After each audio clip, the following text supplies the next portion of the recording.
everyone, how's it going, and welcome to today's Wild Rift video. In this video we're gonna be checking out Nova Long's Kha'Zix build. Now if you don't know who Nova Long is by now, he was the icons or the world champion with Nova Esports back in 2022, and he's back in 2023 as well, and this is one of the builds that he played during the Wild Rift League Asia the weekend just gone. And the build is very different to what we usually see with Kha'Zix. So I'm going to run you all through the build, but first let's take a look at the screenshot with the build that Long ran during the game versus Keep Best Gaming, which some of you might have seen during my co-stream. As you can see on screen, it's a little bit different to what we usually see. I think Bloodthirster as the last item is a bit interesting. I don't really like personally the Bloodthirster last item. I get it, he just wants an item that gives him physical vamp and gives him some defensive stats, and also it's a really good AD item. The crit stat though is kind of completely useless on Kha'Zix, but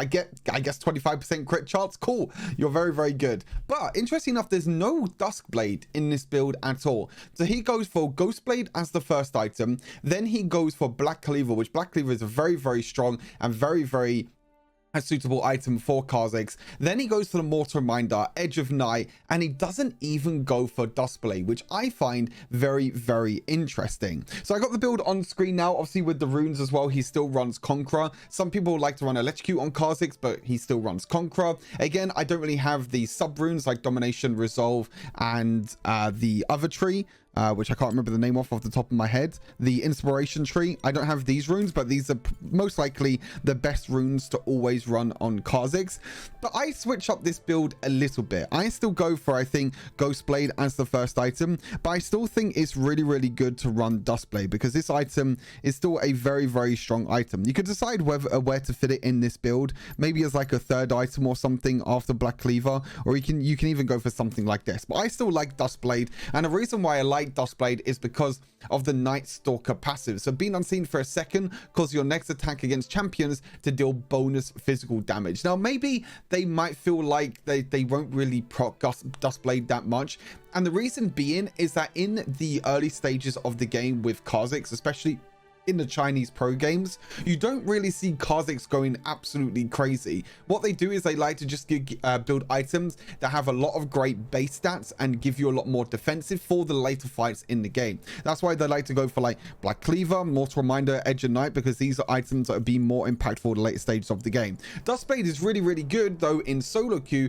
because you can get resets because of your ultimate, but this is very hard to do during a pro game. So you're not going to be seeing Long jumping into a team fight, using his ultimate, getting loads of procs on Duskblade. They play a lot more passive in pro play. So kind of this Night Stalker passive is pretty useless, to be honest with you, for the Chinese pros, because there's a lot of passive play. They evolve first ability first and then their second ability. They kind of just say to them, just like, okay, cool, I'm not gonna build Duskblade, I'm never gonna proc the passive because I'm never gonna be unseen, and I'm never gonna use my ultimate aggressively, so I'm never gonna be able to deal that extra little bit of damage. But I still think it's really good for solo queue, and I still think you should run it. Interesting, they still go for Ghostblade as the first item. I say still, some people like to still run Duskblade as the first item, but I think Ghostblade is just way too good right now. The item is super cheap, gives you insane amount of stats, gives you movement speed as well when you're roaming around the jungle, which is also very nice. It gives you a little bit of attack speed when you reach maximum momentum stacks, which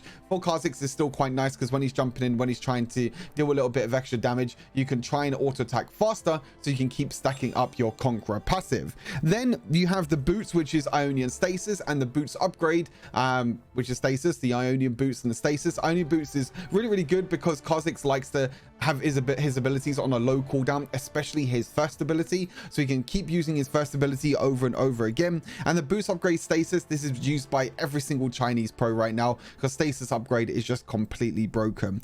Black Cleaver, bit of an interesting one, not really a go-to lethality or armor penetration item for assassins, but I think Black Cleaver just gives you too much great base stats for such a cheap price. A lot of maximum health, a lot of attack damage, and a lot of ability haste. The Sundra passive means that you're going to be reducing the armor of enemy champions every single time you deal physical damage, which you can proc with your first ability, your second ability, your ultimate, and also your auto attacks. You can stack this quite quickly with Kha'Zix. So again, more to do with utility, more to do with reducing the armor, and more to do with base stats and more tanky base stats, so then Kha'Zix can stay alive more and be less of this assassin with Duskblade. And then you have the Rage passive, which means that Kha'Zix gets a little bit of movement speed every single time he deals physical damage. Then they always go for Mortal Reminder. They never really go for Serrader's Grudge because they value Grievous Wounds way too highly in competitive play. You even see some players building the Executioner's Calling, the tier 2 item, before they even finish their second item, which again, it just shows how much they value Grievous Wounds. And to be honest, shows how much healing there is in the game right now. There's so many champions and so many items that has a lot of healing,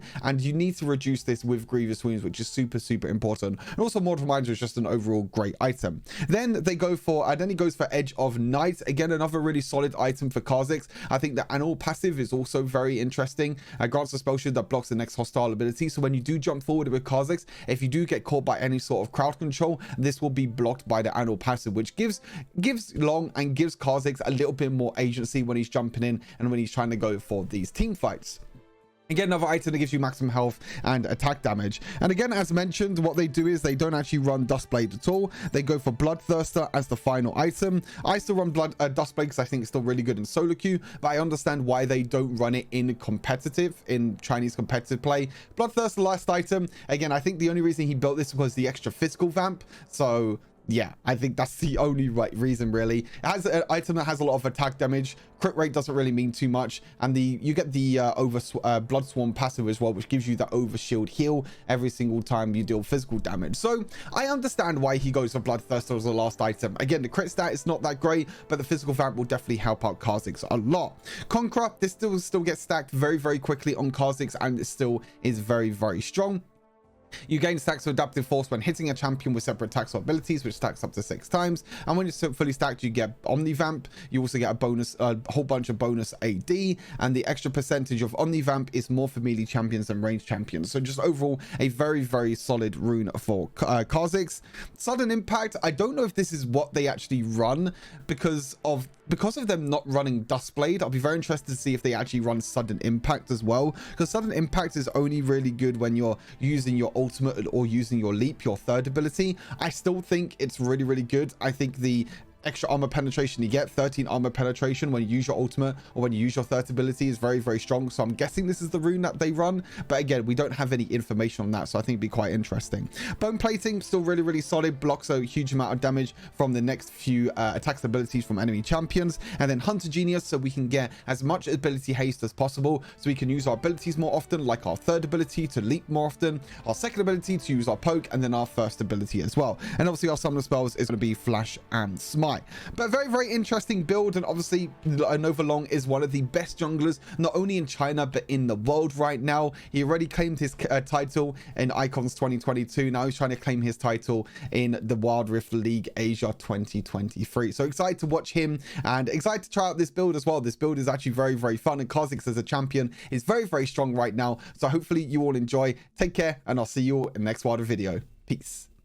All right, on to the gameplay we go with Nova Long's Kha'Zix build. Now, this was a gameplay that I got off stream, so I don't have a live commentary for you all, but this gives me a little bit more time to explain more about the build, maybe talk a little bit more about Kha'Zix, maybe talk a little bit more about the Wild Rift League Asia that happened this weekend as well, which I'm very excited about, to be honest. It was really fun watching the best Chinese players compete again. I think they haven't competed. I think they had like a 3 or 4 month off period, so there's been a lot of like roster changes, there's been a lot of changes, but one thing that has stayed the same is obviously Nova Long is still absolutely cracked out of his mind, and he's not washed up, and he's still here to try and win the title.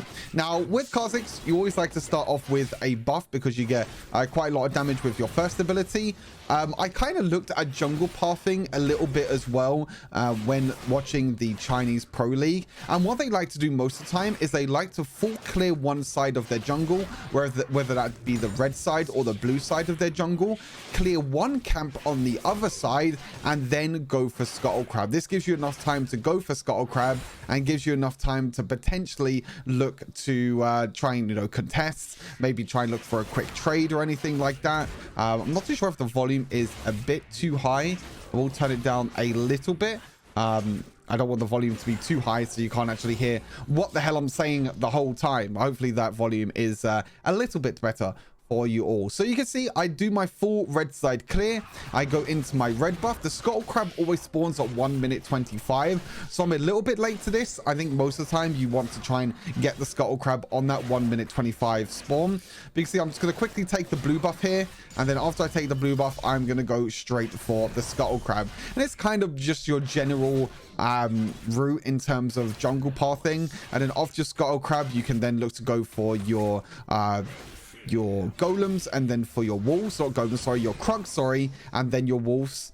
You can see here though that I do something a little bit different. I don't go back to farming. I see that my Yasuo is in a little bit of trouble against the Master Yi, so I'm like, cool, I'm just gonna focus onto the Master Yi and get a quick kill there. I do flash over the wall here to try and kill the Caitlyn, but Exhaust is completely broken, and so is Karma's shield, so she actually stays alive. So it was pretty good overall. I do check his red buff to see his red buff is still up, and then I go towards his golems. I take away his big golem. You can see that Master Yi is also going to roam up here. I do have vision on him, so I'm just trying to bait him a little bit. I'm not too sure if they have vision here. I'm kind of baiting him a little bit to see if I'm able to, you know, maybe he face checks a bush. Maybe I'm able to get a nice kill. But a really, really good start in this game. We got the first kill onto Master Yi. He was trying to gank mid lane. Unfortunately, he wasn't able to get the kill. And that's just, I guess, me being in the right place at the right time at that moment. So you can see I'm going to pick up Ghostblade here. I'm just going to full clear my jungle. With Kha'Zix at level 5, you always want to evolve your first ability first. And I realized that I was only 200 gold away from getting Ghostblade on my first bag. So instead of going back here and buying the tier 2 items, I was like, cool, I'm just going to clear 2 more jungle camps. And after I clear my 2 jungle camps, I can get Ghostblade on my first bag, which is a really, really big power spike this early on in the game. I can see that my Yasuo might be in a little bit of trouble here because he's a bit overextended. I did ping him a few times, but I'm just going to carry on farming for now. He does unfortunately get ganked though. I'm seeing this on my mini map, so I am rotating up there, and I can see that Diana flashed forward, so I'm going to use my ulti, go into the Diana and get another quick kill there. Luckily for me, the Yasuo was able to stay alive. Kind of baiting the Master Yi a little bit, trying to do a little bit of more damage to Master Yi, but unfortunately the Master Yi is having absolutely none of that. Caitlyn used the ulti as well. I do see the Caitlyn, but I'm just able to jump away here and easily escape. Yasuo used the windwall for the Caitlyn ultimate, so we was all good. So 2 very, very quick kills in the early game gives us the Ghostblade already as our first item. We can then go for another longsword. This was another interesting thing as well that they actually do in the Chinese Pro League, is they go for 2 tier 3 items before they even buy tier 1 boots, which I think is absolutely crazy. It kind of makes sense because they just want as much of a power spike and as quick as possible, and you know, you already have a lot of great base movement speed with most of the champions already, so you don't really need to buy boots as often. So in this instance, instead of buying the boots, I actually just bought another longsword instead, which gets me closer to my second item, which I believe this game is going to be Duskblade. So major objectives are spawning in about 15 seconds. I believe I just hover over mid here. You can see the pink ward does go down by the Yasuo. I'm going to go straight towards the blue buff here. Try and pick up the blue buff. Maybe look to try and catch out the Karma, but unfortunately not. So I'm just going to quickly take the blue buff. You can see Kha'Zix jungle clear speed. Like, look how quickly I'm clearing the jungle here because of my upgraded first ability. I mean, this champion is absolutely disgusting. I'm going to try and catch out the Caitlyn here. Caitlyn doesn't have any vision where I am. I should have really got sweeper by now, but unfortunately I wasn't able to. I kind of misplayed a little bit here. I was trying to auto attack then first ability, but I unfortunately misplayed a little. That's normally what you want to do with Kha'Zix, is you want to auto attack first ability auto attack, which gives you that auto attack reset. We can see that we're going into you know, Master Yi is already starting the dragon here. I jump, I try and kill, and it's 11 HP, and unfortunately I didn't realize that I was going to burst the dragon that much, and I thought the Master Yi was already dead, so I thought I was able to secure it with my first ability. So unfortunately I kind of misplayed a little bit with trying to smite away the dragon. But we were still able to get a few more kills. I'm just going to go back to base now, and I'm going to go towards the Rift Herald. And me going towards the Rift Herald means that I'm able to try and secure that and try and help the set out. But as you can see, because I pushed out top lane and I didn't actually rotate to the Rift Herald beforehand, Master Yi is able to get there before me and actually take the Rift Herald before I even have a chance to get close enough into the Rift Herald. So I guess a little bit of a misplay by me. But you can see Mossy is going to overstep here. And yeah, you can just see how much damage this champion does. It's absolutely disgusting how much damage this champion does. And because I killed the Master Yi, this gives me more time to just invade through his jungle and try and take as many of his camps away as possible. Check his walls here. I can see that his walls are not up yet. So I'm just going to sit around here and maybe wait a little bit. See if I can maybe pick someone up. Set does take the first tower in bot lane. So the first herald is kind of useless, I guess you can say, in a way. I'm going to walk up here. I'm going to see that the Master Yi is here. Going to get a nice little bit of isolation damage on the Master Yi. Again, you can see how much damage I'm doing. It's absolutely insane. The Morgana tries to come and help as well. Unfortunately, it's not going to be too much for him. Gonna get the Diana now. Try and do as much damage as possible on the Diana. Get the triple kill. I do feel like the Nami kind of saved me in the end, but I walked up into range of Caitlyn ulti, and unfortunately I died for it, which is very, very sad, to be honest with you. I thought that I would have had enough time to jump onto the Caitlyn and maybe carry on my conquest stacking, try and get my extra healing, but unfortunately because of Ignite, it actually gives Caitlyn range, so she's able to use her ulti. Maybe that's just being a little bit over aggressive, but already 9-1 and 1. We're 8 minutes into this game. We already have 7,800 gold, and I don't know. This champion is very, very busted. Very, very broken. His jungle clear speed is absolutely insane after level 5. You got insane poke damage as well with your second ability. You have invisibility with your ultimate. You got really good objective control as well, because you can use your first ability into smite, which, to be honest, is something that I should have done for the dragon, but I did misplay a little. Zeri's just baiting the Master Yi here. You can see that I'm just able to do a huge amount of burst damage here to the Karma. I'm going to flash so I don't get slowed by Karma's second part of her first ability, and we're going to get another 2 kills. 11-1 and 1 now on Kha'Zix.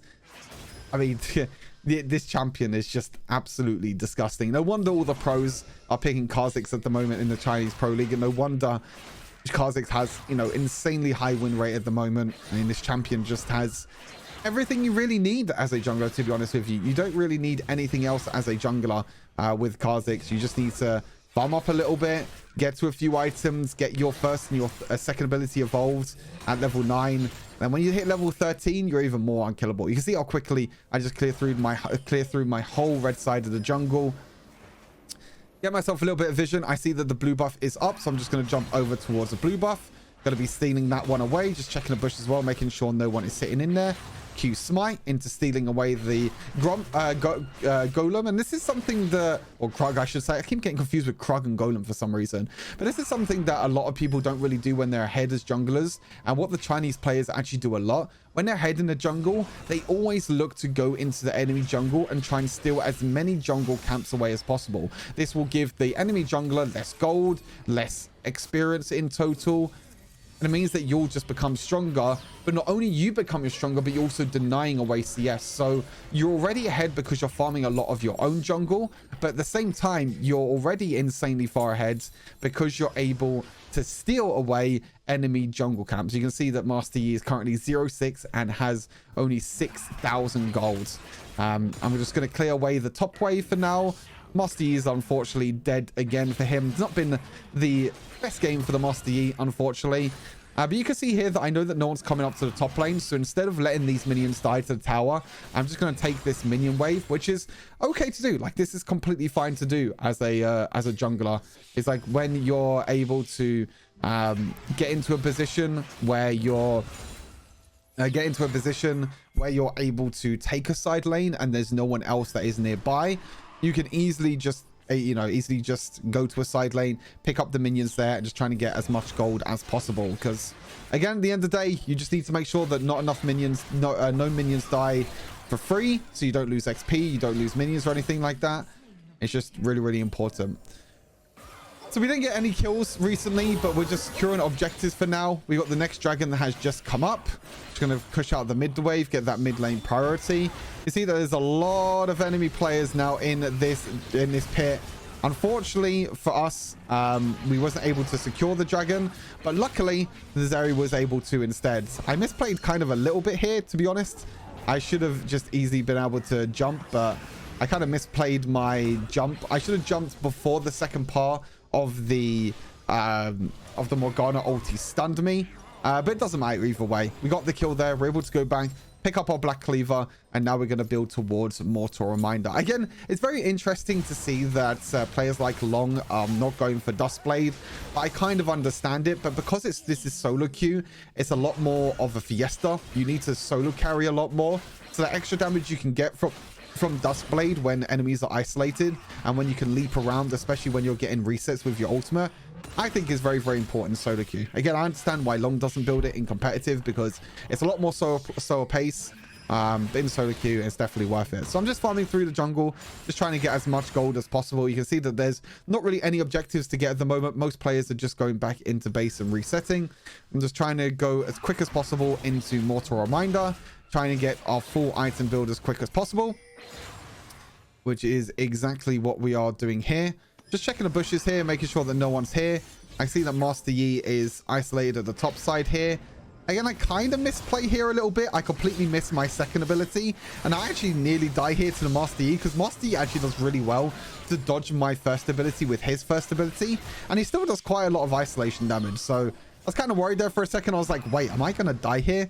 I got really, really low on health, but luckily for me, the Nami was there to save me. But the second ability missed, and also my first ability missed. It definitely wasn't the best 1v1 there, and also I kind of used my ultimate a little bit too early, but I think that's because Master Yi did have vision of me in that bush. But very, very clean game overall. We did only die once this game, which is like a little bit of an overextension with the Caitlyn ultimate. We're going to check out our damage in the end though to see how much damage we did. This was obviously in legendary queue. MVP performance by us. I think I did like a crazy amount of damage in the end as well. Yeah, 18,000 damage in a very, very short game. You see most damage in the game. 13, 1, and 1. Obviously, we were going to go towards Mortal Reminder and then go for Edge of Night as our final item. See, 14,000 gold, by far the most gold in the whole game. And this just shows you kind of really the power of Kha'Zix. So hopefully you all enjoyed this kind of different gameplay run through, kind of a overview of the game and kind of my commentary over the game, kind of giving you a little bit more in depth in terms of my decision making and everything. So hopefully you enjoyed this bit of a different video, but hopefully you enjoy it. Take care of yourselves, and I'll see you all in the next Wilder video. Peace.